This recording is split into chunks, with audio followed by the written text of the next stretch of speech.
अस्सलामुअलैकुम नाज़रीन, JN news HD के साथ मैं हूं नाइला भट्टी। नजर डालते हैं आज की अहम खबरों पर।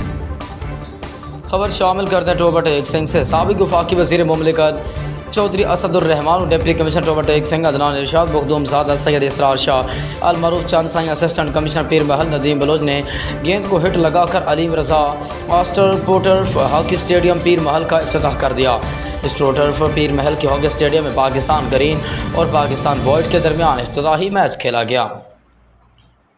इफ्तिताही मैच पाकिस्तान ग्रीन और पाकिस्तान वाइट के दरमियान मुनक्कद हुआ। कांटेदार मुकाबले के बाद पाकिस्तान ग्रीन ने मैच 1 गोल के मुकाबले में 3 गोल करके मैच अपने नाम किया।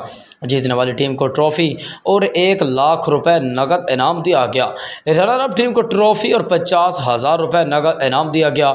साबिक वफाकी वज़ीर मुमलिकत चौधरी असदुर्रहमान ने मीडिया से गुफ्तगू करते हुए कहा कि वज़ीर आज़म पाकिस्तान मियां शहबाज शरीफ की खेलों से मोहब्बत और खिलाड़ियों को ज़्यादा से ज़्यादा सहूलियात फराहम करने के लिए नए ग्राउंड्स बनाने का सिलसिला जारी है। शहरियों को उनकी दहलीज़ पर मयारी खेलों की सहूलियात फराहम की जा रही हैं। उन्होंने कहा कि मुस्तकबिल भी इस तरह के इक़दाम जारी रहेंगे। डिप्टी कमिश्नर अदनान इरशाद ने कहा कि खेलों की तरक्की के लिए इक़दाम वक़्त की अहम ज़रूरत है। इस ज़मन में हमें अपने नौजवानों की तवानाइयों के मुस्बत इस्तेमाल के लिए आलमी मेयार की सहूलतें फराहम की जा रही हैं। कौमी हॉकी टीम के खिलाड़ियों रिजवान सिंह, दिलबर हुसैन, मज़हर अब्बास ने कहा कि खिलाड़ियों के लिए नया हॉकी स्टेडियम बनाने और खेल की तरक्की के लिए इक़दाम करने पर हुकूमत पंजाब के शुक्रगुजार हैं।